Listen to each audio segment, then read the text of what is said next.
জাতীয় ভোক্তা অধিকার সংরক্ষণ অধিদপ্তরের চুয়াডাঙ্গা জেলা কার্যালয়ের সহকারী পরিচালক মোহাম্মদ মামুনুল হাসান অভিযান চালিয়ে দুই প্রতিষ্ঠানকে ৮০,০০০ টাকা জরিমানা করেছে।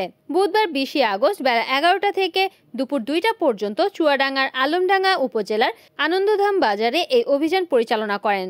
সহকারী পরিচালক মোহাম্মদ মামুনুল হাসান জানান, বুধবার বেলা ১১টা থেকে দুপুর ২টা পর্যন্ত আলমডাঙ্গা উপজেলার আনন্দধাম এলাকায় অভিযান চালানো হয়। এ সময় মুদি দোকান, জ্বালানি গ্যাস ও সার বীজ দোকানে তদারকিকালে মেয়াদোত্তীর্ণ ম্যাগনেসিয়াম সার বিক্রির দায়ে ভোক্তা অধিকার সংরক্ষণ আইন ২০০৯ এর ৫১ ধারা অনুসারে বিসিআইসি সার ডিলার মোহাম্মদ আব্দুল বারীকে ৫০,০০০ টাকা জরিমানা করা হয়। এছাড়া মেয়াদ উত্তীর্ণ, মানহীন ও নিম্নমানের শিশুখাদ্য বিক্রির অপরাধে ভোক্তা অধিকার সংরক্ষণ আইন ২০০৯ এর ৩৭ ও ৫১ ধারা অনুসারে মেসার্স ফাতেমা স্টোরের স্বত্বাধিকারী মোহাম্মদ আব্দুর রহমানকে ৩০,০০০ টাকা জরিমানা করা হয়।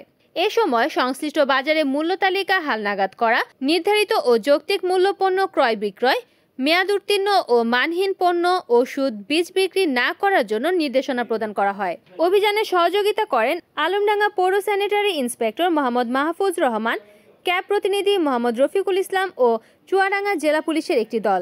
জনস্বার্থে এই অভিযান অব্যাহত থাকবে বলে জানান ওই কর্মকর্তা। রিপোর্ট করেছেন চুয়াডাঙ্গা প্রতিনিধি শামসুজ্জোহা পলাশ, NN TV।